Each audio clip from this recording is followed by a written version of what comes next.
नमस्कार दोस्तों, decode exam में आप सभी का स्वागत है। आज की क्लास में हम डिस्कस करने वाले हैं जीएस मॉक टेस्ट 10th, जिसमें कि 40 प्रश्न दिए रहेंगे और ये 40 प्रश्न हिंदी और इंग्लिश दोनों माध्यम में हैं और ये प्रश्न आपके आने वाली परीक्षाओं के लिए बहुत ही महत्वपूर्ण है। चाहे वो यूपीपीसीएस की परीक्षा हो, चाहे वो आरओ की परीक्षा हो, चाहे वो बीईओ की परीक्षा हो। तो चलिए आज की क्लास स्टार्ट करते हैं मेरे साथ ऐश्वर्या सिंह के साथ। आज की क्लास को स्टार्ट करने के पहले मैं थोड़ी सी इंफॉर्मेशन आपको दे दूं फाउंडेशन कोर्स के बारे में, जो कि डिकोड एग्जाम आपके लिए लेकर आया है आरओ के लिए। ये बहुत ही महत्वपूर्ण कोर्स है जिसमें कि एंटायर सिलेबस को कवर किया गया है आरओ के थ्रू वीडियो लेक्चर्स। इस लेक्चर्स के पीडीएफ मतलब नोट्स भी आपको प्रोवाइड किए जाएंगे, आपको टेस्ट सीरीज प्रोवाइड की जाएगी। साथ ही साथ अगर आपको किसी भी तरीके का डाउट होता है तो आप टेलीग्राम ग्रुप पे उसको पूछ भी सकते हैं। अगर इस कोर्स से रिलेटेड आपको कोई भी इंफॉर्मेशन चाहिए तो आप इस नंबर पर व्हाट्सएप करिए, यहां पे आपको सारी इंफॉर्मेशन प्रोवाइड कर दी जाएगी। तो चलिए आज की क्लास का हम पहला प्रश्न देखते हैं। केंद्रीय सतर्कता आयुक्त अपने पद पर कब तक बना रह सकता है? How long can the central vigilance commissioner continue in the office? 5 years, 65 years of the age, 4 years or 65 years of the age, 5 years or 62 years of the age, 4 years or 62 years of the age। तो यहां पर याद रखिएगा B जो है वो सही है, ठीक है। 4 साल याद रखिएगा क्लास। मैं बता रही हूं आपको सीवीसी का जो टेन्योर होता है वो 4 साल का होता है, 5 साल से मत कंफ्यूज होइएगा, ठीक है। बच्चे कंफ्यूज हो जाते हैं पेपर में 5 साल से। दूसरी चीज, सीबीसी से रिलेटेड इंपॉर्टेंट फैक्ट्स को हमने इसके पहले वाले टेस्ट में भी डिस्कस किया है, ठीक है। आज हम उसको एक बार क्विक रिवाइज कर लेते हैं। कई बार प्रश्न बना है कि जो सीबीसी है ये आपका कब बना था, तो 1964 आप याद रखेंगे। किस कमिटी की सिफारिश थी इसमें? तो संथानम कमिटी। दोनों चीज आप याद रखिएगा क्लास। अच्छा, लिखने में समय ना बर्बाद हो इसीलिए मैं स्लाइड में पहले से ही चीजों को लिख के भी लेके आती हूं। यहां पे देखिए 1964 में किसके रिकमेंडेशन पे? श्री के संथानम के रिकमेंडेशन पे आपके सीवीसी का गठन हुआ और 2003 में पार्लियामेंट के एक्ट के थ्रू इसको स्टैट्यूटरी स्टेटस भी दे दिया गया, ठीक है। इतने पॉइंट्स आप लोग याद रखेंगे। चलिए अगला प्रश्न हम देखते हैं, दूसरा प्रश्न जल्दी से। इनमें से कौन सा या कौन से लक्षण भारत को एक विकासशील देश प्रदर्शित करते हैं? विच of the following characteristic indicate Indian economy is in developing category, ठीक है। हम किस फैक्टर्स के अकॉर्डिंग कह सकते हैं कि जो भारत की इकोनॉमी है वो अभी भी डेवलपिंग फेज में है? ये प्रश्न में पूछा गया है। पहला आपको दिया गया है बुनियादी ढांचे की कमी, लैक ऑफ इंफ्रास्ट्रक्चर। दूसरी आपको दिया गया है बाजार की खामियां। सी आपको दिया गया है ए एंड बी और डी आपको दिया गया है नन ऑफ द अबव। मैं इस तरीके के प्रश्न को बहुत जनरलाइज्ड क्वेश्चन समझती हूं, इसमें कुछ इतना दिमाग नहीं लगाना है। यहाँ पे अभी भी जो भारत है वो डेवलपिंग फेज में इसलिए है क्योंकि कहीं ना कहीं हमारे जो बुनियादी ढांचे हैं, जो इंफ्रास्ट्रक्चर है वो अभी उतने डेवलप नहीं है। ये एक फेज में डेवलप कर रहे हैं। साथ ही साथ there are many imperfection in the market also, ठीक है, बाजार की कमियों की वजह से भी। तो सी यहां पे सही उत्तर होगा। ये एक आसान प्रश्न था, इसमें ज्यादा दिमाग नहीं लगाना था। चलिए अगला प्रश्न हम देखते हैं। भारत में राष्ट्रीय आय की गणना में निम्नलिखित में से कौन सी एक समस्या है? प्रॉब्लम की बात की गई है, ठीक है। कौन सी एक समस्या है? Which of the following is one of the problem in calculating the national income? National income को कैलकुलेट करने में कौन सी एक प्रॉब्लम है? पहला ऑप्शन आपको दिया गया है बचत का निम्न स्तर, ठीक है, फिर बेरोजगारी, मुद्रास्फीति, फिर गैर मुद्रीकृत क्षेत्र, ठीक है, low level of saving, unemployment, inflation या नॉन मोनेटाइज सेक्टर। अब नेशनल इनकम को कैलकुलेट किया जा रहा है तो वहां पर आपका, ठीक है, अनएम्प्लॉयमेंट है तो हो सकता है जो टोटल निकले वो कम निकले, ठीक है। नेशनल इनकम अगर हम पर कैपिटा देखें, हर व्यक्ति में देखें, तो हर व्यक्ति के अनुसार देखें तो हो सकता है उसकी वैल्यू कम हो, लेकिन प्रॉब्लम नहीं क्रिएट करेगा। इन्फ्लेशन की वजह से हो सकता है महंगाई हो, चीजें वो हो महंगी हो, तो लेकिन प्रॉब्लम नहीं क्रिएट करेगा। लो लेवल ऑफ सेविंग से भी कोई इफेक्ट नहीं पड़ेगा, लेकिन जो नॉन मोनेटाइज सेक्टर है, ठीक है, वो आपकी एक प्रॉब्लम क्रिएट करते हैं जब हम नेशनल इनकम कैलकुलेट करते हैं। ये चीज आप याद रखिएगा। अब अगला प्रश्न हम देखते हैं, चौथा प्रश्न, विकास की हिंदू दर को संदर्भित करता है। Hindu rate of growth refers to the, हम जल्दी जल्दी प्रश्नों को आज देख रहे हैं। पहला राष्ट्रीय आय को, दूसरा हिंदुओं की जनसंख्या में वृद्धि, तीसरी हिंदू आबादी में शिक्षा का स्तर बढ़ाना, ठीक है, और आखिरी है राष्ट्र की आर्थिक वृद्धि। हिंदू रेट ऑफ ग्रोथ की बात की गई है, ग्रोथ रेट की बात की गई है, और यहां पर आपको बोला गया क्या हिंदू पॉपुलेशन से रिलेटेड है ये, या फिर एजुकेशन लेवल की बात की गई है हिंदू पॉपुलेशन में, या फिर इकोनॉमिक ग्रोथ ऑफ नेशन की बात की गई है। ये एक रिपीटेड क्वेश्चन है, कई बार पूछा गया है। मैं आपको बता दूं, इसका कोई भी संदर्भ आपका हिंदू पॉपुलेशन से नहीं है। जब भी हम बात करते हैं विकास की हिंदू दर, तो ये आपका राष्ट्रीय आय से रिलेटेड एक टर्म है। ए जो है वो सही उत्तर है, याद रखिएगा। ये प्रश्न पूछा गया है कई बार। अब बस एक चीज और यहां पे ऐड कर लीजिए, इस टर्मिनोलॉजी को किसने दिया था? प्रोफेसर राजकृष्ण द्वारा दिया गया था ये, ठीक है। प्रोफेसर राजकृष्ण का नाम आप याद रखिएगा। अगला प्रश्न हम देखते हैं, पांचवा प्रश्न, एकदम सीधा प्रश्न है, आता है तो सही करेंगे, नहीं आता है तो गलत हो जाएगा। भारत के किस अनुच्छेद के अनुसार हिंदी को शासकीय भाषा घोषित किया गया था? ठीक है, according to which article of India Hindi was declared as the official language? तो पहला आपको दिया गया 328, 343, 332, फिर 273।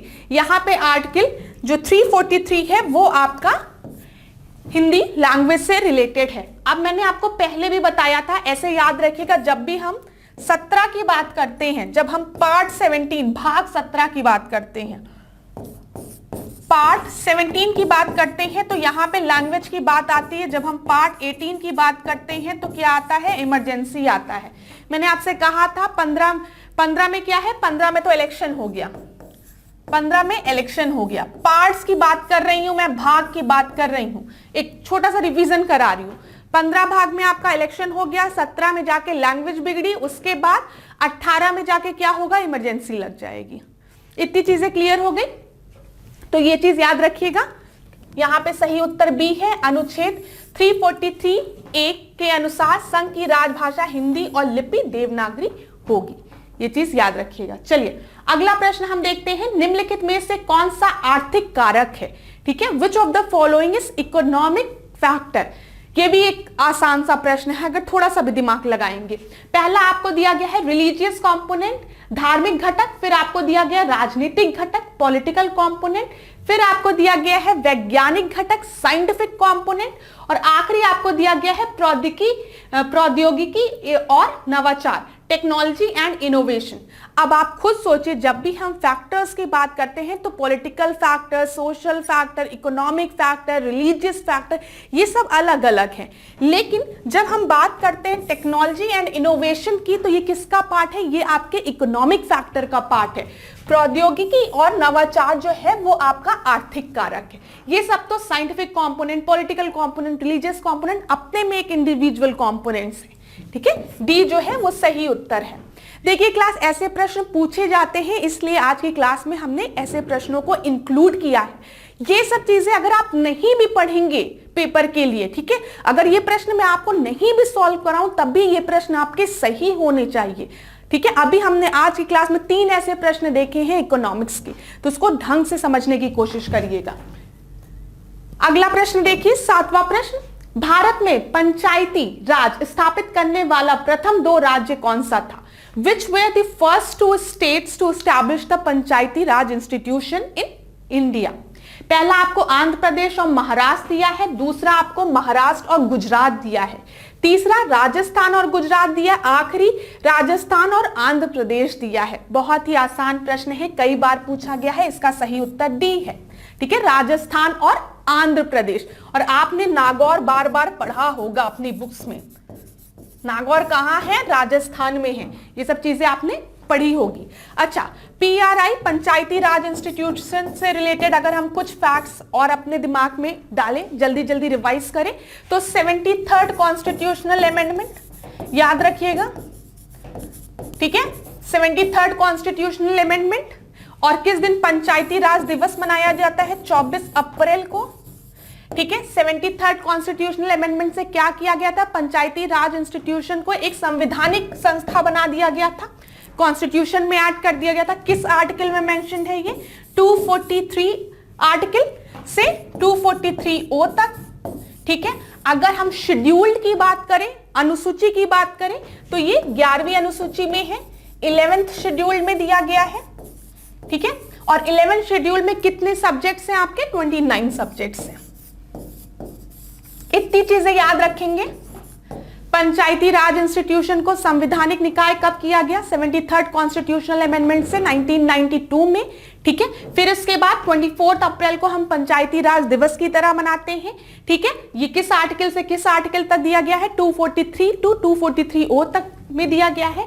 11th शेड्यूल में मेंशन है, 29 सब्जेक्ट्स हैं। और कुछ कमिटीज के नाम याद रखिएगा, जैसे बलवंत राय मेहता कमिटी, ठीक है, याद रखिएगा, Balwant Rai Mehta committee, Singhvi committee, Ashok Mehta committee, ये सारे नाम याद रखिएगा, पेपर में प्रश्न यहीं से बनते हैं। चलिए अगला हम देखते हैं। अगला प्रश्न देखिए, निम्नलिखित में से कौन सा अनुच्छेद छुआछूत उन्मूलन से संबंधित है? Which of the following articles deal with the abolition of untouchability की बात की गई है। यहां पे जितने भी आर्टिकल्स दिए गए हैं ये आपके फंडामेंटल राइट्स हैं। इतना आपको समझ में आ रहा है? इतना समझ में आता है ना? ठीक है। अब यहाँ पे 16 दिया है, 17 दिया है, 18 दिया है और 19 दिया है। तो मैं आपको बता दूं, अनटचेबिलिटी से एबॉल्यूशन of untouchability 17th article 17th में बोला गया है। फंडामेंटल राइट, ठीक है, DPSP, फंडामेंटल ड्यूटीज, पंचायती राज इंस्टीट्यूशन, ये सब कुछ ऐसे टॉपिक्स है जहां से प्रश्न हर साल बनता ही बनता है। तो कभी भी ये टॉपिक्स छोड़ के पेपर में जाने की गलती मत करिएगा।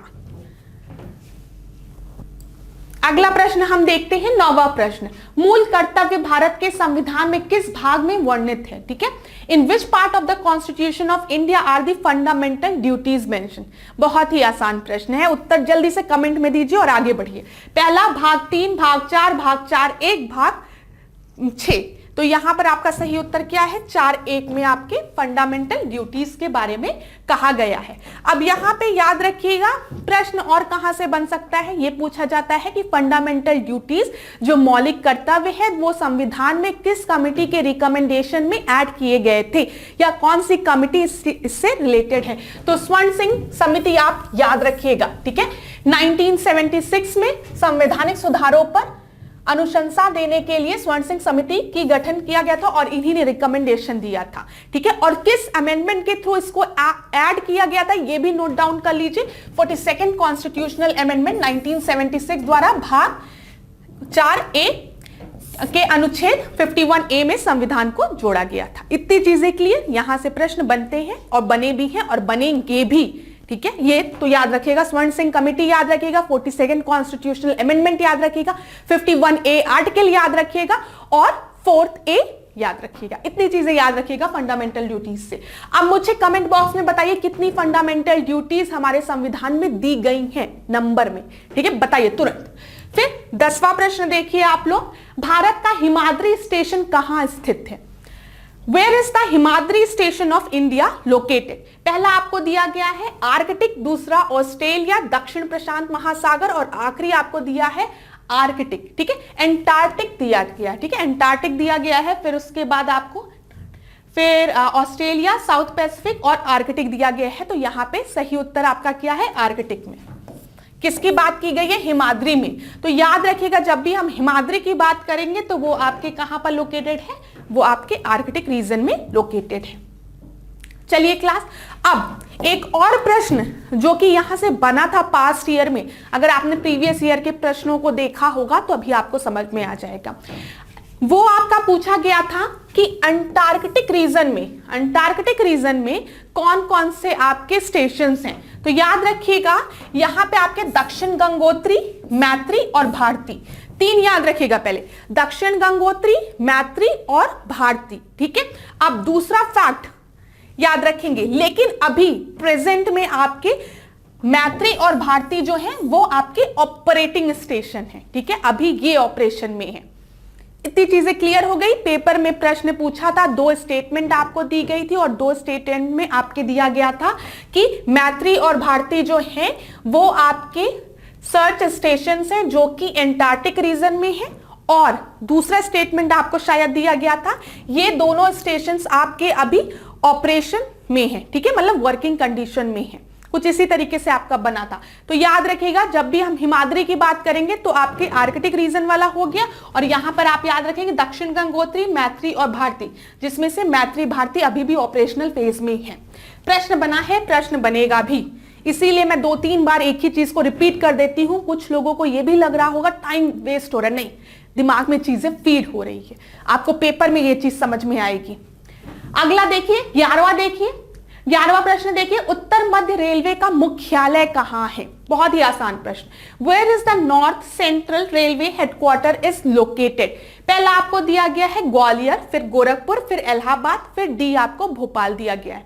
तो याद रखिएगा, नॉर्थ सेंट्रल रेलवे का हेडक्वार्टर आपका इलाहाबाद में है। ठीक है, इलाहाबाद में, प्रयागराज कर लीजिएगा इसको।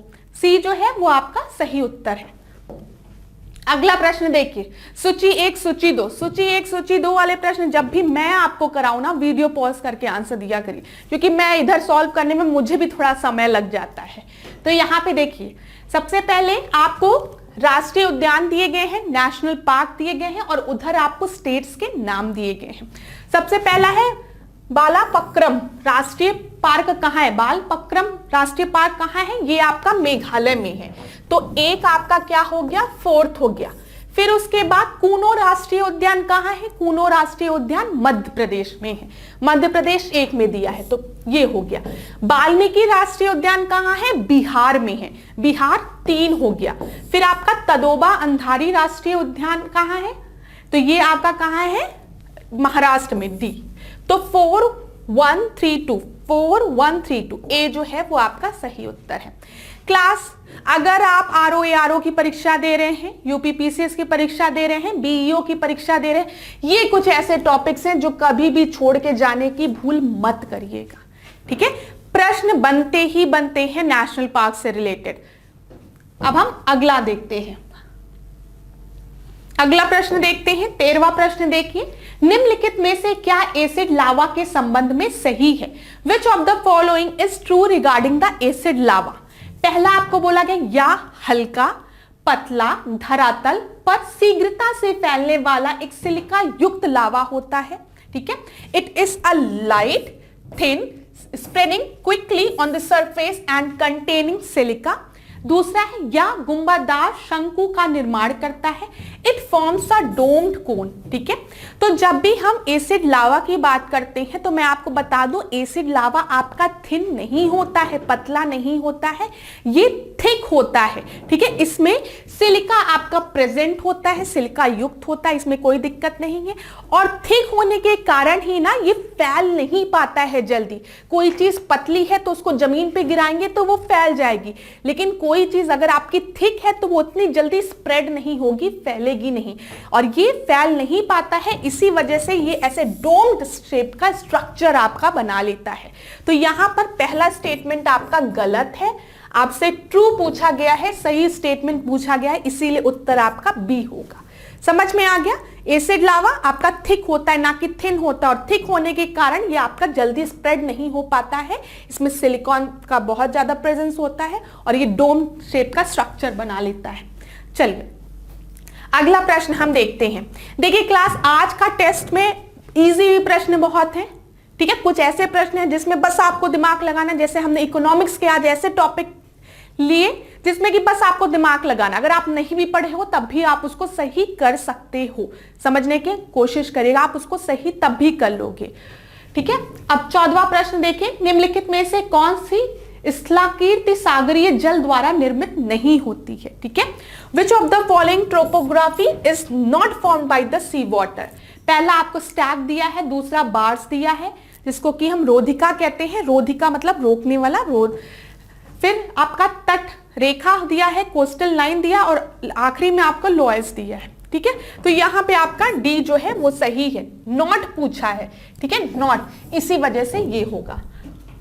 अब यहां पर आप देख लीजिए, ये जो है इसको रोधिका कहते हैं। यहां पे जो रोधिका दिख रहा है आपको, ये अब तक रोधिका हो गया और इधर आपका सागर है। ये क्या है, ये लैंड पोर्शन है, ठीक है। इतनी चीजें समझ में आ रही है। अब हम 15th क्वेश्चन को देखते हैं। 15th क्वेश्चन को ध्यान से पढ़िएगा। निम्नलिखित में से कौन सा कथन सही है, इसको सही है करिए, कौन सा कथन सही है, ठीक है। Which of the following statement is correct. पहला आपको दिया गया है, अनेक जलोढ़ पंखों के मिलने से भावर प्रदेश का निर्माण होता है, ठीक है। The Bhabar region has been formed by joining of many alluvial fans. दूसरा आपको दिया गया है, हिमालय पाद प्रवेश में विभिन्न जलोढ़ शंकुआओं के मिलने से तराई प्रदेश का निर्माण होता है। Terai region was formed by the meeting of different alluvial cone in the Himalayan foot region. तो अब क्लास यहाँ पे सही बोला गया है और सही पूछने के कारण यहाँ पे आपको मैं बता दूं दोनों स्टेटमेंट आपके गलत हैं, तो डी आपका सही उत्तर होगा। दोनों स्टेटमेंट क्यों गलत है उसको समझने की कोशिश करिएगा। देखिए, जहां पर ये आपका हिमालयन रीजन है, आपको दिख रहा है, हिमालयन रीजन के बाद तुरंत बाद आपका भावर रीजन आता है। मैं यहाँ पे बड़े बड़े शब्दों में भी लिख दूं, अगर स्लाइड में लिखा हुआ आपको नहीं दिख रहा है तो आपको दिख जाए। ये आपका क्या है, ये आपका भावर रीजन है। भावर रीजन में आपको बड़े बड़े पत्थर दिखते हैं, इतने बड़े बड़े टुकड़े, ठीक है, बड़े बड़े पत्थरों के ऐसे दिखते हैं। और अगर मैं आपको बता दूं, अगर इधर नदी आपकी बहती भी है तो इस पत्थरों के नीचे से, क्योंकि बड़े बड़े पत्थर ऊपर रहते हैं, ठीक है आपके, फिर उसके बाद आपका तराई रीजन आता है। तराई रीजन की जब हम बात करते हैं, हिंदी में भी लिख दो ताकि हिंदी और अंग्रेजी दोनों वालों को कष्ट ना हो, दोनों को कष्ट ना हो। तो ये आपका तराई रीजन है। तराई रीजन में मेनली आपके एलुवियल फैंस जो होते हैं वो आके मिलते हैं। यहाँ पे देखिए, ये देखिए, ये इस तरीके का रीजन है जहां पे आपके एलुवियल फैन फॉर्म हुआ है, दिख रहा है, ठीक है। तो यहां पे अगर आप स्टेटमेंट देखेंगे तो यहां पे लिखा है joining of many alluvial fan, जहां होता है वहां आपका भावर रीजन होता है, नहीं, वहां पे तराई रीजन होता है। जहां पर आपके एलुवियल कोन्स, बड़े बड़े पत्थर आपके आके मिलते हैं, प्रेजेंट होते हैं, वहां पर आपका भावर रीजन होता है। याद रखिएगा क्लास, एलुवियल फैन कुछ इस तरीके के होते हैं, जहां पे भी आपके एलुवियल फैन मीट करते हैं वहां पे आपका तराई रीजन होता है, दलदली क्षेत्र होता है। अगर आप नेपाल और उत्तर प्रदेश का बॉर्डर देखेंगे तो वो आपका तराई रीजन है, ठीक है, दलदल, वहां पे मच्छर भी इसी वजह से बहुत पाए जाते हैं, ठीक है, क्योंकि दलदली एरिया। और भाबर रीजन में बड़े बड़े पत्थर आपके कोन्स पाए जाते हैं, ठीक है।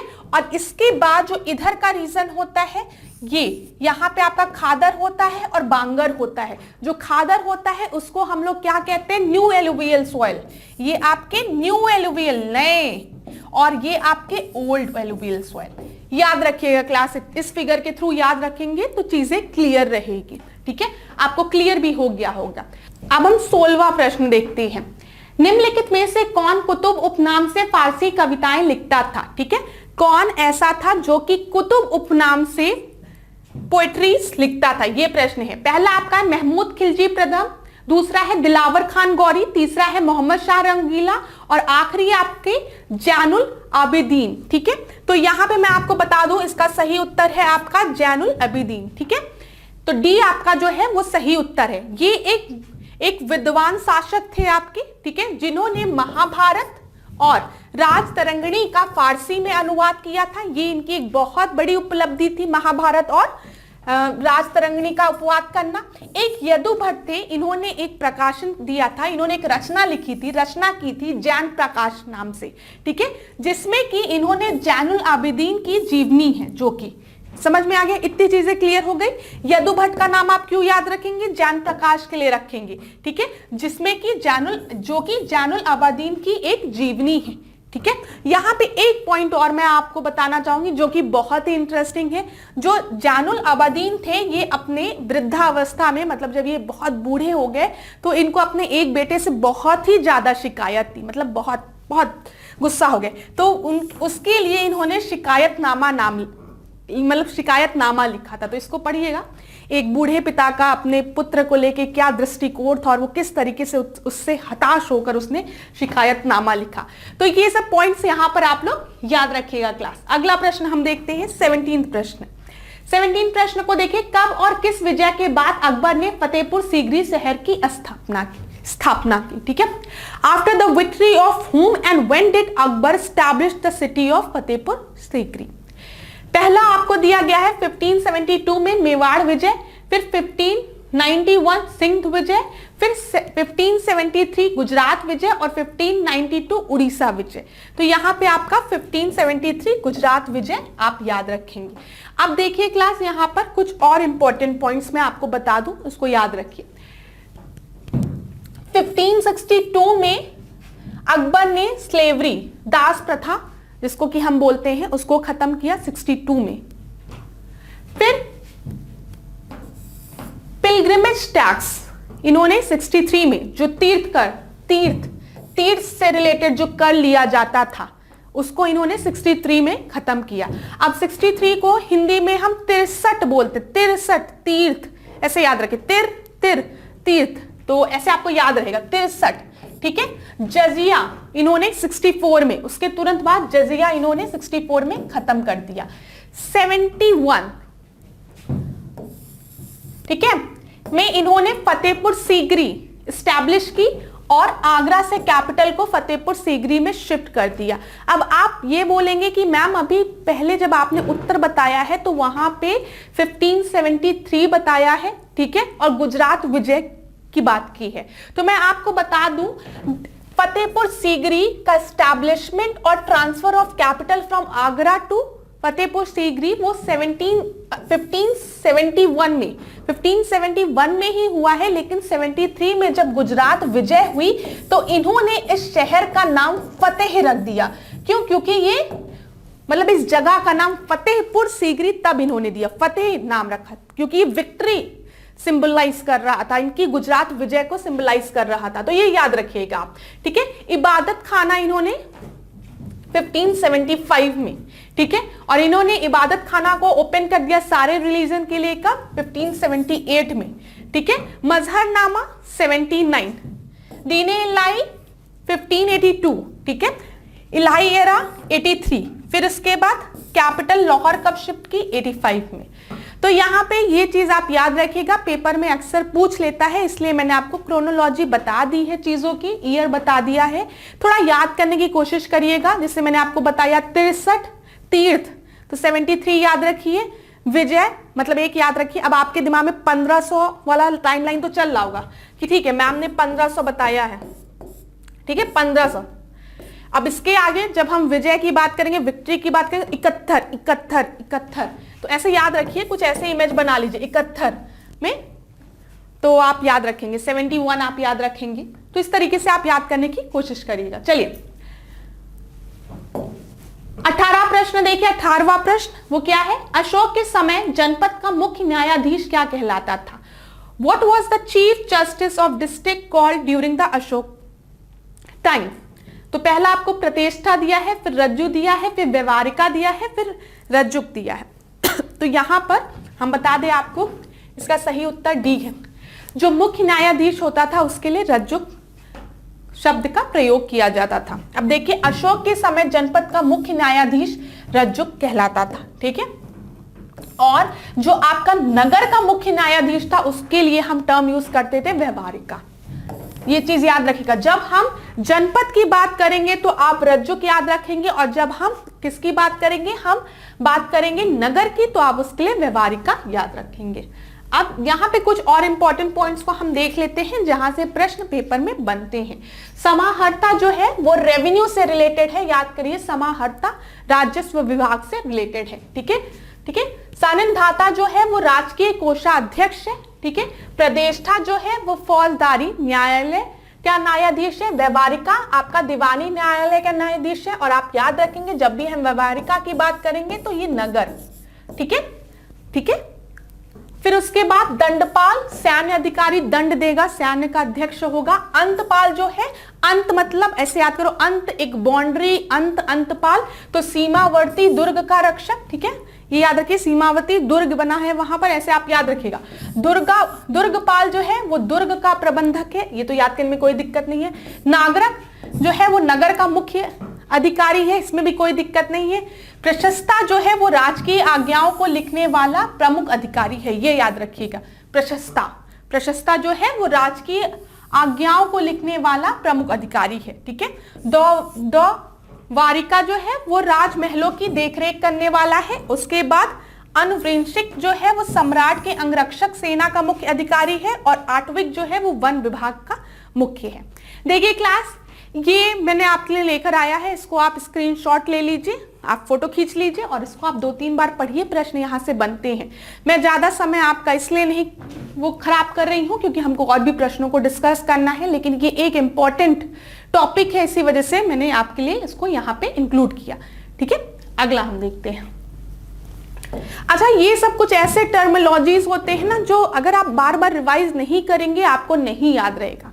मैं आपको बता दूं, मुझे भी नहीं याद रहता है, ऐसा नहीं है कि मुझे याद रहता है, लेकिन आपको याद करना है। याद कैसे करेंगे? जब आप बार बार उस चीज को रिवाइज करेंगे। और आप बिल्कुल चिंता मत करिएगा, अगले मॉक टेस्ट में हम फिर एक टर्मिनोलॉजी ले आएंगे और उससे रिलेटेड प्रश्न बना देंगे और फिर आपको रिवाइज करा देंगे।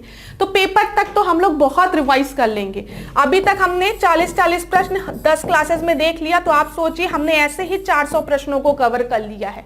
और खाली 400 प्रश्नों को हमने नहीं कवर किया है, इन 400 प्रश्नों के साथ हमने कई इंपॉर्टेंट फैक्ट्स को, नॉलेज को कवर किया है। अगर आप क्लास को सिंसियरली देख रहे होंगे तो आपको चीजें समझ में आ भी रही होगी, ठीक है। तो 400 प्रश्न ये, उसके साथ हमने कितने ही फैक्ट्स कवर किए हैं। चलिए अगला देखते हैं 19वां प्रश्न। 19वां प्रश्न क्या है आपका? यहाँ पे सूची 1 दी गई है, सूची 2 दिया गया है और इसको मैच करना है। जब हम प्रणय की बात करते हैं, विविध दिया है, बलि दिया है और वर्तनी दिया है, ठीक है। तो इसको आप ध्यान से देखिएगा। यहाँ पे जब हम प्रणय की बात करते हैं तो ये एक तरीके का टैक्स होता है, ऐसे समझिए, एक तरीके का टैक्स होता है जो कि संकट के समय में कलेक्ट किया जाता है। तो A का 4th, A का 4 लिखिए, A का 4 हो गया आपका। A का 4 किस में दिया है? इसी में दिया है। चलिए और देख लेते हैं हम। जब हम विविध की बात करते हैं तो विविध क्या है आपका? चारागाह है, ठीक है। B का फर्स्ट, तो B का फर्स्ट भी हो गया, मतलब C आपका सही उत्तर है। लेकिन हम और देख लेते हैं। जब हम बलि की बात करते हैं, बलि आपका क्या है? एक प्रकार का धार्मिक कर है, ठीक है। और जब हम वर्तनी की बात करते हैं तो वर्तनी क्या है? सीमा पार करने पर लिया जाने वाला कर। तो यहां पे आपका C सही है। अच्छा क्लास, मैंने आपसे डिस्कस किया था इसके पहले वाले भी क्लासेस में अभिलेखों के बारे में, जिसमें कि मैंने आपको बताया था कि अशोक का एक अभिलेख था, रुमनदेई अभिलेख, ठीक है। रुमनदेई अभिलेख में क्या दिया गया है? गौतम बुद्ध के जन्म की बात की गई है कि लुम्बिनी में उनका जन्म हुआ था, ये उस अभिलेख में लिखा है। रुमनदेई अभिलेख में एक और चीज बोली गई है, जहां पर बुद्ध का जन्म हुआ था वहां पर एक कर लेने को मना कर दिया गया था, और वो कौन सा कर था? बलि कर, जो कि एक धार्मिक कर था, ठीक है। और अशोक ने बोला था कि जहां पे बुद्ध का जन्म हुआ है वहां से बलि कर नहीं लिया जाएगा, ये धार्मिक कर की छूट दी गई थी। तो ये आपका रुमनदेई अभिलेख में लिखा हुआ है, तो C। चलिए इतनी चीजें क्लियर हो गई। ये बहुत ही इंपॉर्टेंट प्रश्न है, बनेगा आने वाले समय में यहां से प्रश्न, ये नहीं इसके पहले वाला जो हमने डिस्कस किया है। अब 20वां देखिए, सूची 1 और सूची 2 दिया गया है। यहां पे आपको कुछ इंस्ट्रूमेंट दिए गए हैं, उनके यूजेस दिए गए हैं। अब यहां से जो प्रश्न बनते हैं वो इस तरीके से भी बन सकते हैं, डायरेक्ट भी बन सकते हैं। मतलब आपको दे दे प्रश्न में फैटोमीटर और 4 ऑप्शन दे दे, पूछे इसका यूज क्या है, तो आप ऐसे, या फिर मैच द कॉलम, या फिर पूछ ले आपसे इनकरेक्ट या करेक्ट कौन सा है, किसी भी तरीके से। तो जब भी हम फैटोमीटर की बात करते हैं तो फैटोमीटर जो है वो डेप्थ को मेजर करने में यूज होता है। तो C, use to measure the depth of C, ठीक है, दिख रहा है आपको। तो D का सेकंड हो गया, यहां पे D का सेकंड, समुद्र की गहराई मापने के लिए प्रयुक्त उपकरण। तो D का सेकंड हम देख ले कहां पर है, खाली इसी में दिया गया ये। तो चलिए और देख लेते हैं हम। बैरोमीटर की जब भी हम बात करते हैं तो ये प्रेशर को मेजर करने के लिए यूज होता है। तो देखिए प्रेशर कहां पर दिया गया है? Pressure, atmospheric pressure. तो B का फोर्थ, मतलब A सही उत्तर है आपका, ठीक है। एवोमीटर की जब भी हम बात करते हैं, एवोमीटर जो है वो किसी भी तरीके का अगर फॉल्ट होता है रेडियो सिग्नल में तो उसको मेजर करने के लिए यूज होता है। और कैलोरीमीटर जो है वो आपके हीट कैलोरीज, ठीक है, मेजर करने के लिए यूज होता है। तो यहां पर ए आपका सही उत्तर हो गया। ठीक है, हम 21वें प्रश्न को अब देखते हैं। 21वां प्रश्न है निम्नलिखित में से कौन सही है। ठीक है, सही बोला गया है, करेक्ट बोला गया है, इसको ध्यान में रखिएगा। मार्स ऑर्बिट मिशन, जिसे मंगलयान के नाम से भी जाना जाता है, मंगल ग्रह के लिए भारत का पहला इंटरप्लैनेटरी मिशन था। ठीक है, मॉम्स के बारे में आपने सुना होगा, मार्स ऑर्बिटर मिशन जो था, जिसको कि मंगलयान भी बोला जाता है, ये भारत का पहला इंटरप्लैनेटरी मिशन था जो कि प्लैनेट मार्स के लिए था। कोई भी दिक्कत नहीं है, एकदम सही स्टेटमेंट है। दूसरा देखते हैं, मॉम को 5 नवंबर 2013 को PSLV C11 रॉकेट द्वारा लॉन्च किया गया था। ठीक है, जो मॉम था it was launched by PSLV C11 rocket on 5 नवंबर 2013। गलत है, PSLV C11 द्वारा नहीं लॉन्च किया गया था। यहां पे करेक्ट पूछा गया है, इसीलिए केवल एक आपका जो है वो सही उत्तर है। इसको किसके थ्रू लॉन्च किया गया था? PSLV C25 रॉकेट द्वारा। ठीक है, इस प्रश्न को भी ध्यान में रखिएगा आप लोग। चलिए अगला हम देखते हैं। 22वां प्रश्न देखिए, यहां पर भी सूची 1 सूची 2 दिया गया, लिस्ट 1 लिस्ट 2, और पूछा गया है क्या किसके लिए यूज है। ठीक है, चलिए यूरेनियम। यूरेनियम का जब भी हम बात करते हैं तो आपको पता होगा न्यूक्लियर रिएक्टर में यूरेनियम का यूज किया जाता है। तो ए का आपका क्या हो गया? न्यूक्लियर रिएक्टर बी, सॉरी 2, तो ए का 2 हो गया। ठीक है, जब हम ए का 2 देख ले, कहां पर दिया गया? इसी में दिया गया। चलिए और देख लेते हैं। जब भी हम कोबाल्ट की बात करते हैं तो कोबाल्ट कैंसर ट्रीटमेंट के लिए यूज होता है, तो बी का फर्स्ट हो गया। ज्यादा भागने की जरूरत नहीं है, बी ही आपका सही उत्तर होगा। आयोडीन की जब हम बात करते हैं तो आयोडीन घेंगा ना, तो ये आयोडीन का देखिए हम लोग गोइटर जिसको बोलते हैं, यहाँ पे जो थायराइड ग्लैंड की वजह से अगर आयोडीन की कमी होती है तो घेंगा रोग हो जाता है, ऐसे निकल आता है ना, उसी की बात की जा रही है। तो सी का 4th हो गया। ठीक है, और फिर कार्बन की जब हम बात करेंगे तो ये एक ऐतिहासिक सामग्री की उम्र का निर्धारण करता है। यहाँ पे कार्बन डेटिंग होनी चाहिए, एग्जैक्टली कार्बन डेटिंग पूरी कर लीजिए, डेटिंग या कार्बन, वहां पे कार्बन का यूज होता है इस वजह से लिखा हुआ है, कोई दिक्कत नहीं, वो भी सही है। चलिए अब हम लोग 23वां प्रश्न देखते हैं। निम्नलिखित में से कौन गलत है? इनकरेक्ट है। इनकरेक्ट बोला गया है, गलत बोला गया है। ठीक है, सबसे पहला आपको दिया गया एडिपोज ऊतक, मतलब adipose tissue fat storing connective tissue होता है। ठीक है, एडिपोज टिश्यू जो होता है वो फैट कंटेनिंग टिश्यू होता है, कनेक्टिंग टिश्यू होता है। अब मैं आपको बता दूं, एडिपोज टिश्यू की वजह से ही ना शॉक भी नहीं लगता। जब किसी को ज्यादा मोटा होता है ना, एडिपोज टिश्यू जिसके में ज्यादा होता है ना, तो उसको जल्दी झटका भी नहीं लगता है। ठीक है, फिर आप देखिए यहां पे दिया गया उपास्थित, ये आपका कार्टिलेज की बात की गई है। कार्टिलेज जो होते हैं वो सेमी एरिड कनेक्टिव टिश्यू होते हैं, इसमें भी कोई दिक्कत नहीं है। ठीक है, मेसोफाइट्स जो होते हैं वो पौधों जो पानी की मध्य आपूर्ति में जीवित रहते हैं उनके लिए यूज किया जाता है मेसोफाइट। ठीक है, मॉडरेट लेवल ऑफ वाटर जहां होता है वहां पे जो पेड़ उगते हैं उनको हम मेसोफाइट ही कहते हैं। आखिरी देखते हैं हम, ये 3 तो सही है, मतलब आखिरी ही गलत है। ठीक है, इतना समझ में आ रहा है। और पूछा गया है इनकरेक्ट, तो डी ही सही होगा, लेकिन हम देखते हैं गलती कहां है। हेलोफाइट पौधे जो सूक्ष्म अवस्था में जीवित रहने में सक्षम होते हैं, plant which are able to survive in dry condition. तो मैं आपको बता दूं, यहां पे जब भी हम ड्राई कंडीशन की बात करते हैं, प्लांट्स जो कि ड्राई कंडीशन में रह लेते हैं उनके लिए टर्म यूज होता है ज़ेरोफाइट। क्या यूज होता है? ज़ेरोफाइट। ठीक है, और हेलोफाइट किसके लिए यूज होता है? ऐसे प्लांट जो कि सॉल्ट वाटर में, सॉल्टी वाटर में जीवित रह सकते हैं। ठीक है, नमकीन वाले पानी में। तो यहां पे अगर ज़ेरोफाइट रहता तब ये आपका सही होता है। हेलोफाइट वो होते हैं जो कि नमक वाले पानी में जीवित रहते हैं। तो डी आपका हो गया आंसर।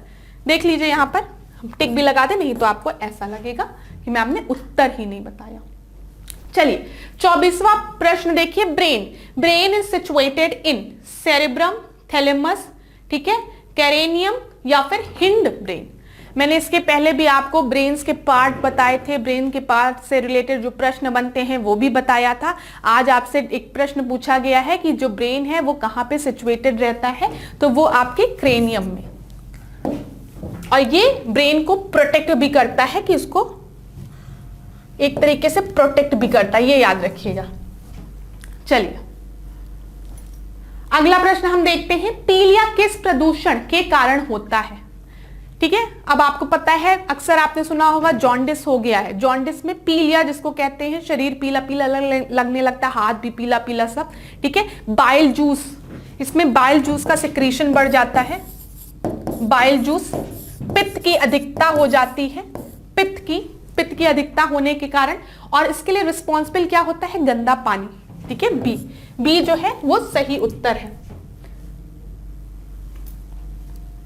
चलिए अगला प्रश्न हम देखते हैं, पारिस्थितिक विज्ञान केंद्र अवस्थित है, ठीक है, centre for the ecological sciences situated at Madras, Mumbai, Bengaluru या फिर हैदराबाद? तो मैं आपको बता दूं कहां पर है, ये बेंगलुरु में है। सी जो है वो आपका सही उत्तर है। ठीक है, डायरेक्ट प्रश्न था, कुछ ज्यादा एक्सप्लेनेशन देनी नहीं थी। अब यहां पर देखिए, निम्नलिखित में से कौन गलत है? अधिवेशन दिया गया है, सेशन दिया गया है इंडियन नेशनल कांग्रेस के, और किसने अध्यक्षता की है वो दिया गया है। तो 1925 में कानपुर अधिवेशन में अध्यक्षता की थी सरोजनी नायडू ने, एकदम सही। 1927 में मद्रास में आपका लिखा है MS अंसारी, एकदम सही। 1938 में हरिपुरा सेशन किसने प्रिसाइड किया था? सुभाष चंद्र बोस ने, सही। गलत कौन सा है आपका? इनकरेक्ट बोला गया है सी वाला। 1888 में इलाहाबाद में बरुद्दीन तैयबजी ने प्रिसाइड किया था। तो मैं आपको बता दूं 1888 में नहीं, 1887 में। यहां पे 7 होना चाहिए, 7। ठीक है, 7 याद रखिएगा। यहां पर आप देख लीजिए 1887 का मद्रास सेशन था जिसको कि बरुद्दीन तैयबजी ने प्रिसाइड किया था। अब मैं आपको एक ट्रिक बता दूं, ऐसे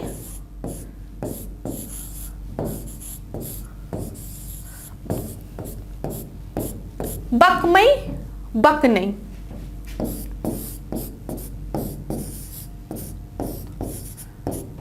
बकनई। ठीक है, तो यहां पे ये आईएनसी के कुछ स्टार्टिंग के सेशन हैं, उनके प्लेसेस के नाम है। पहला सेशन आपको पता है कहां हुआ है? बॉम्बे में हुआ है। ठीक है, उसके बाद कहां से? कोलकाता में, फिर मद्रास में, फिर इलाहाबाद में, फिर बॉम्बे में, फिर कोलकाता में, नागपुर में, इलाहाबाद में। इतनी चीजें याद रहेगी। तो यहां पे सबसे पहले 1885 में, ठीक है, फिर 86 में, 87 में और 88 में। इतनी चीजें याद रहेगी। 1885 में आपका बंबई में हुआ था। इसको प्रिसाइड किसने किया था? WC बनर्जी ने। याद रखिएगा, वोमेश चंद्र बनर्जी ने इसको प्रिसाइड किया था जब बॉम्बे में इंडियन नेशनल कांग्रेस का पहला सेशन हुआ था। उसके बाद आपका कहां हुआ है? 86 में कोलकाता में। कोलकाता में इसको किसने प्रिसाइड किया? ग्रैंड ओल्ड मैन ने, जिसको कि हम क्या कहते हैं? दादा भाई नरोजी ने। और दादा भाई नरोजी ने आपकी कौन सी थ्योरी दी थी? आपकी ड्रेन थ्योरी दी थी। सब याद रखिएगा ये सब चीजें। ठीक है, फिर 87 में आपका कहां हुआ है? मद्रास में, जो कि लिखा हुआ है। और इसको किसने प्रिसाइड किया है? बरुद्दीन तैयबजी ने। और ये पहले मुस्लिम, आपके पहले मुस्लिम प्रेसिडेंट थे, फर्स्ट मुस्लिम प्रेसिडेंट। ये भी चीज आप याद रखिएगा। ठीक है, फिर उसके बाद ई से इलाहाबाद, ठीक है, 1888 में इसको किसने प्रिसाइड किया है? जॉर्ज यूल ने। ये भी याद रखिएगा, पहले यूरोपियन थे जिन्होंने प्रिसाइड किया था। ये भी चीज आप याद रखेंगे। इतनी चीजें क्लियर हो गई। अब याद रखिएगा क्लास, 1924 में किसने प्रिसाइड किया है? महात्मा गांधी ने प्रिसाइड किया है, इंडियन नेशनल कांग्रेस की अध्यक्षता की है। और कहां पर इन्होंने 1924 में प्रिसाइड किया था? बेलगांव में। ये याद रखिएगा, पूछेगा। अभी हमने आपको बताया है यहां पर 1925 में कानपुर में किसने प्रिसाइड किया है? सरोजनी नायडू ने प्रिसाइड किया है। और सरोजनी नायडू पहली भारतीय महिला थी जिन्होंने इंडियन नेशनल कांग्रेस को प्रिसाइड किया है, लेकिन दूसरी महिला थी। याद कर रखिएगा क्लास, दूसरी महिला थी जिन्होंने इंडियन नेशनल कांग्रेस की अध्यक्षता की थी, लेकिन पहली भारतीय महिला थी। तो इसका मतलब इनसे पहले किसने प्रिसाइड किया है? 1917 में कोलकाता सेशन को एनी बेसेंट ने प्रिसाइड किया था, अध्यक्षता की थी। ये इतने फैक्ट्स आप याद रखिएगा, प्रश्न यहां से बनते हैं तो हमने डिस्कस कर लिया। ठीक है, यहां पे आप याद करेंगे ये 87 अगर होता, और यहां पर आपका मद्रास होता तब बरुद्दीन तैयबजी आपका सही उत्तर होता। चलिए अगला प्रश्न हम देखते हैं, 28वां प्रश्न। यहां पर सूची 1 और सूची 2 दी गई है, इसको ध्यान से देखिएगा। द स्कोप ऑफ हैप्पीनेस, ठीक है, द स्कोप ऑफ हैप्पीनेस में आपका, फिर उसके बाद मदर इंडिया, फिर a nation in the making, और फिर बंदी जीवन। जो बंदी जीवन है वो किससे रिलेटेड है? सचिन नाथ सान्याल से। डी का फर्स्ट होगा। डी का फर्स्ट किस में दिया गया है? इन दोनों में दिया गया है। उसके बाद a nation in the making, ये सुरेंद्र नाथ बनर्जी का। सी का सेकंड, तो ये तो आपका सी ऑप्शन सही होना चाहिए। और देख लेते हैं हम लोग, मदर इंडिया जो है, मदर इंडिया आपका कैथरीन मेयो, हाँ कैथरीन मेयो, और सी मतलब आखिरी आपका जो है द स्कोप ऑफ हैप्पीनेस, ये आपका किसके द्वारा? विजय लक्ष्मी पंडित। तो आपका क्या सही हो गया? आपका सी जो है वो सही उत्तर हो गया। अगला हम देखते हैं 29th question. When was the Hindu college establish in Kolkata? Hindu college Kolkata में कब स्थापित किया गया था? 1815, 1816, 1817, 1818। बहुत ही क्लोज ऑप्शन दिए गए हैं और यहां पे सही उत्तर आपका है 1817। सी आप याद रखेंगे। अब यहां पर देखिए कुछ और इंपॉर्टेंट फैक्ट्स। राजा राम मोहन रॉय, राजा राम मोहन रॉय का नाम आप याद रखेंगे, ठीक है, और डेविड हरे का नाम, ठीक है, डेविड हेरे और राजा राम मोहन रॉय का नाम आप याद रखेंगे जब भी हम हिंदू कॉलेज की बात करेंगे, जो कि कोलकाता में 1817 में आपका स्टैब्लिश हुआ था। राजा राम मोहन रॉय से रिलेटेड प्रश्न आपका पूछ लेता है ब्रह्म समाज आत्मीय सभा, ठीक है, ब्रह्म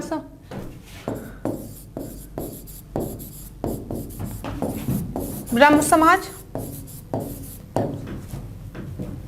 और आत्मीय सभा याद रखिएगा। और सती प्रथा को खत्म करने में इनका एक बहुत ही बड़ा योगदान था राजा राम मोहन रॉय का। अगला प्रश्न हम देखते हैं यहां पर 30वां प्रश्न देखिए, निम्नलिखित घटनाओं को सही क्रम में व्यवस्थित कीजिए, ठीक है, सही सीक्वेंस में व्यवस्थित करना है। सबसे पहले आपका दिया गया है पेशावर परतंत्र केस, पेशावर कॉन्स्पिरेसी केस, फिर सैंडर्स की हत्या।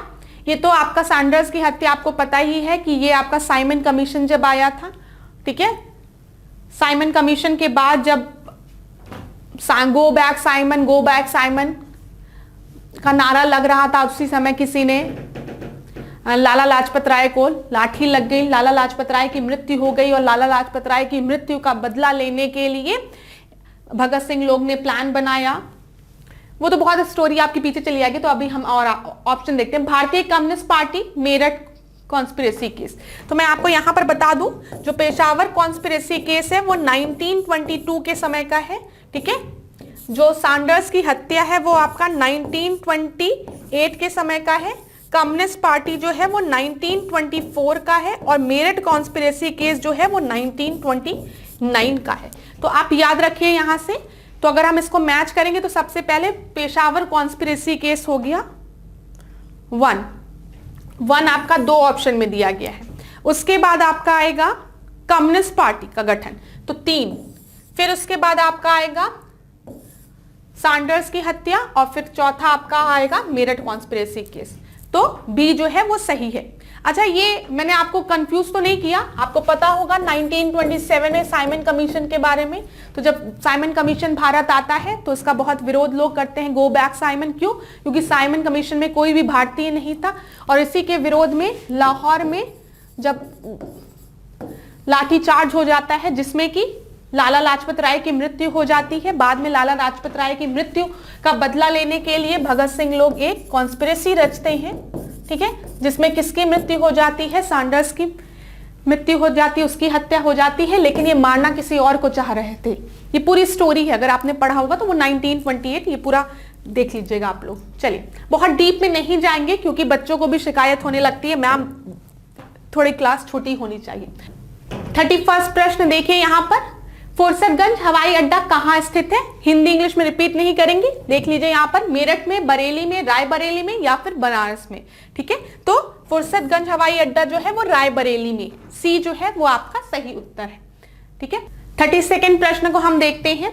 राहुल संकृत्यायन संस्थान संग्रहालय कहां स्थित है? ठीक है, प्रयागराज में है, सीतापुर में है, फिर नौगढ़ में है, फिर गोरखपुर में है। तो ये आपका सही उत्तर है डी, गोरखपुर में। चलिए 33वां प्रश्न देखिए, विच of the following is incorrect बोला गया है आपसे। सबसे पहले चलास नामक घास, फिर आपको दिया गया जो कि बरसाना में है, बौद्ध एवं जैन मंदिर कौशाम्बी, गोविंद देव मंदिर वृंदावन, चक्र तीर्थ आपका नैमिषारण। तो यहाँ पे इनकरेक्ट पूछा गया है, तो मैं आपको बता दूं चक्र तीर्थ नैमिषारण में एकदम सही है, गोविंद देव मंदिर वृंदावन में है, सही है। ठीक है, बौद्ध एवं जैन मंदिर कौशाम्बी में है। जो चलास नामक घास है ये आपकी बरसाना में नहीं, ये बुंदेलखंड रीजन में पाई जाती है। तो ए आपका सही उत्तर होगा। ठीक है, देखिए यहां पर बुंदेलखंड रीजन में चलास नामक घास पाई जाती है। 34 प्रश्न देखिए, विच of the following is correct बोला गया है। ठीक है, आला, मिर्जापुर, बिरहा पूर्वांचल, फिर चैती आपका अवध दिया है, और आखिरी आपको कजरी दिया है जो कि ब्रज में। ठीक है, तो यहां पे करेक्ट बोला गया है। देखिएगा क्लास, क्या पूछा गया है आपसे? Correct option. तो यहां पे सही आपका कौन सा है? जो बिरहा जो है वो पूर्वांचल का है, पूर्वांचल का गीत है। ठीक है, चैती, ब्रज, अवध, कजरी, आल्हा आपका बुंदेलखंड रीजन। ठीक है, आला बुंदेलखंड रीजन। तो यहां पे ये देख लीजिएगा, बिरहा कहां गाया जाता है? पूर्वांचल में, चैती, ब्रज, जो कजरी है वो अवध, और आला बुंदेलखंड रीजन। तो सी बी आपका सही उत्तर था। अगला प्रश्न देखिए, 35वां क्वेश्चन, राज ललित कला अकादमी उत्तर प्रदेश में कब स्थापित हुई? When was the state Lalit कला अकादमी established in उत्तर प्रदेश? तो यहां पर आपका जो सही उत्तर है मैं डायरेक्ट बता देती हूं, पढ़ने में ज्यादा समय नहीं बर्बाद करती हूं। बी जो है वो सही उत्तर है, 8 फरवरी 1962 को आपके ललित कला अकादमी स्टैब्लिश किया गया था। अगला प्रश्न हम देखते हैं, अंतरराष्ट्रीय सौर गठबंधन को लॉन्च किया गया था। कब लॉन्च हुआ था अंतरराष्ट्रीय ISA, इंटरनेशनल सोलर एलियंस? तो यहां पे आपको ऑप्शन दिया गया 30 नवंबर 2015, 12 सितंबर 2013, 15 नवंबर 2014 और 18 अक्टूबर 2016। तो यहां पे सही उत्तर आपका है 30 नवंबर 2015। ए जो है वो आपका सही उत्तर है। चलिए अगला प्रश्न देखिए, गैसोहोल का मिश्रण। ठीक है, गैसोहोल जो मिश्रण है वो किस चीज का है, ये आपसे पूछा गया है, किसका मिश्रण है ये? तो गैसोलीन, डीजल का, गैसोलीन, मीथेन का, फिर गैसोलीन, इथेनॉल का, इथेनॉल या मीथेनॉल का। तो मैं आपको बता दूं, जब हम गैसोहोल की बात करते हैं तो ये आपका गैसोलीन और इथेनॉल का मिश्रण है, सी याद रखिएगा। अब एक चीज और, एलपीजी और सीएनजी याद रखिएगा। Liquefied petroleum gas, compress natural gas. Compress natural gas में मेनली आपका मीथेन प्रेजेंट होता है, याद रखिएगा, पेपर में प्रश्न बनता है। मेन कंपोजिशन में आपका मीथेन होता है। जब हम एलपीजी की बात करते हैं तो हम बीपी की बात करते हैं, बीपी में आपका ब्यूटेन और प्रोपेन इसके कंपोजिशन में प्रेजेंट होता है। चलिए अगला प्रश्न हम देखते हैं, निम्नलिखित में से कौन सा गलत है? एयर क्वालिटी इंडेक्स दिया है, रिमार्क दिया गया है 0 से 50, 0 से 50, 0 to 50 अच्छा, 51 से 100 संतोषजनक मतलब सेटिस्फैक्टरी, 101 से 200 मध्यम, और 201 से 300 बहुत बुरा। तो यहाँ पर एक बेसिक सा क्वेश्चन है, यहाँ पे मैं आपको बता दूं, मॉडरेट के बाद आपका पुअर आता है, वेरी पुअर नहीं आता है। अगर थोड़ा भी कॉमन सेंस आप लगाते और आपको अगर ऐसा प्रश्न नहीं भी आता है तब भी आप कर लेते। खुद सोचिए, रेंज दी गई है और गुड, सेटिस्फैक्टरी, मॉडरेट और वेरी पुअर लिख दिया, और यहाँ पे 101 से 200 आपका मॉडरेट रेंज है और 201 से 300 आपका वेरी पुअर नहीं, पुअर रेंज होगा। इसको इस तरीके से भी कर सकते हैं। देखिए क्लास, मेरा मेन पर्पस ये है कि आपको ये भी समझ में आए, जरूरी नहीं है पेपर में हमको सारे प्रश्न आते हों। कुछ प्रश्न ऐसे बनते हैं जहां पर आप थोड़ा सा भी अपना दिमाग लगाएंगे तो आप आसानी से उसको सॉल्व कर सकते हैं। तो देख लीजिए आप, ठीक है, इसको पुअर। अगला प्रश्न हम देखते हैं, 2001 से 2011 के दशक में जनसंख्या की वृद्धि दर में उत्तर प्रदेश में कितनी गिरावट हुई in the decade from the 2001 to 2011, how much did the growth rate of population decline in Uttar प्रदेश।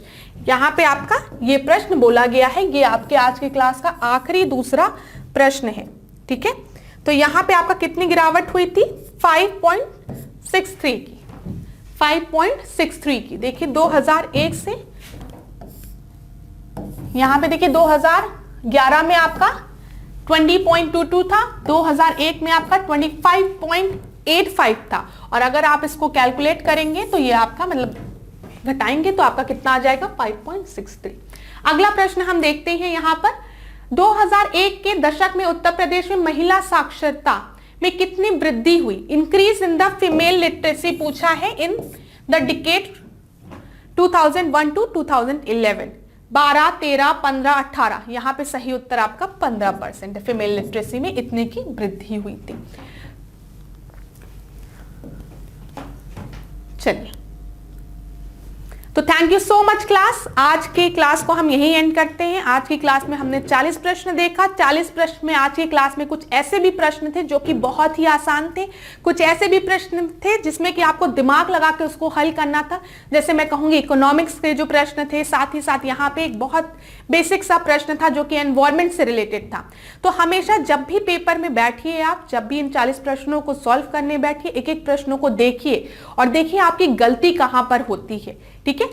तो thank you so much class. अगर आपको क्लासेस अच्छी लग रही हो तो इनको जरूर लाइक करिए, कमेंट करके मुझे बताइए आपको क्लासेस कैसी लग रही है, ताकि मुझे भी पता चले।